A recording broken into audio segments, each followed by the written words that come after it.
Yang terlintas ketika mendengar nama Mak Lampir mungkin adalah sinetron misteri Gunung Merapi yang dibintangi oleh Farida Pasha.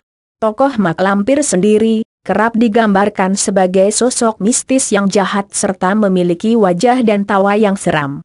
Tapi, sudah tahu belum sih kalau ternyata Mak Lampir sendiri bukan dari Gunung Merapi, melainkan adalah legenda yang datangnya dari Sumatera Barat? Lebih tepatnya di Kabupaten Agam, Bukit Tinggi. Lantas, seperti apa cerita dari Mak Lampir sebenarnya?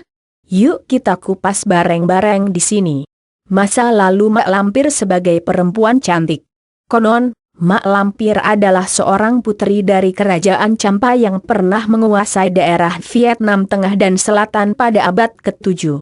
Suatu hari, Mak Lampir jatuh cinta pada seorang manusia harimau yang disebut Datuk Panglima Kumbang. Namun seperti kisah tragis yang sudah-sudah, hubungan tersebut tidak direstui oleh kedua orang tuanya. Karena hal itu, Mak Lampir pun memutuskan untuk bertapa di bawah Gunung Merapi. Dalam persemedian tersebut, Mak Lampir bertemu dengan seorang pertapa yang akhirnya menjadi guru Mak Lampir dan membuatnya jadi sangat sakti hingga sulit ditandingi. Kisah cinta Mak Lampir. Sejatinya, Datuk Panglima Kumbang juga jatuh cinta pada Mak Lampir. Sayangnya, Mak Lampir tidak mengetahuinya. Suatu hari, Mak Lampir dan Datuk Panglima Kumbang bertemu, tapi dalam medan pertempuran sayangnya, Datuk Panglima Kumbang tewas dalam pertempuran tersebut. Mak Lampir menyesalkan kematiannya, terlebih ketika ia mengetahui jika Datuk Panglima Kumbang juga mencintainya. Tidak rela orang yang sangat ia cintai mati. Akhirnya, Mak Lampir pun berusaha untuk menghidupkan kembali dengan mengikat jiwa Datuk Panglima Kumbang di bumi. Awal mula peperangan bangsa gaib, kesaktian yang dimiliki oleh Mak Lampir memang berhasil membuat Datuk Panglima Kumbang hidup kembali. Namun, konsekuensinya adalah wujud Mak Lampir berubah sangat menyeramkan. Dengan wujud tersebut, Mak Lampir berharap Datuk Panglima Kumbang tetap menyadari cinta Mak Lampir dan menerimanya dengan tulus. Namun yang terjadi adalah sebaliknya, Datuk Panglima Kumbang justru menyangka bahwa Mak Lampir adalah setan jahat penebar teror.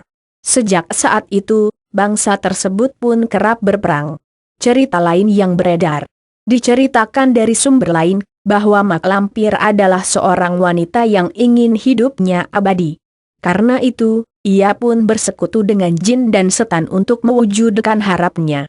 Karena hal tersebut, Mak Lampir berhasil hidup hingga ratusan tahun dan mendapat julukan Mak Lampir. Ia berkelana dari dan akhirnya mendirikan kerajaan iblis di puncak Gunung Merapi di Pulau Jawa.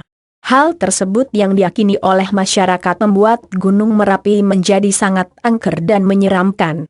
Kejanggalan yang terjadi di Gunung Merapi.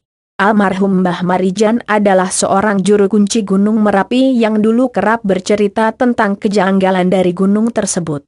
Almarhum pernah kerap mendapatkan mimpi yang seperti sebuah pertanda tiap kali akan jatuh korban di Gunung Merapi. Biasanya, dalam tidurnya Mbah Marijan melihat penguasa Gunung Merapi memperingatkannya untuk segera meninggalkan tempat karena akan ada penumbalan, dan korbannya akan menjadi pengikutnya.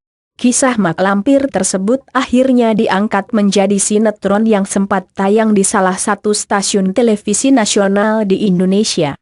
Meski kisahnya sama sekali berbeda dengan versi legenda, namun berkat sinetron tersebut nama Mak Lampir kian dikenal masyarakat seluruh Indonesia, bukan hanya dari Jawa saja.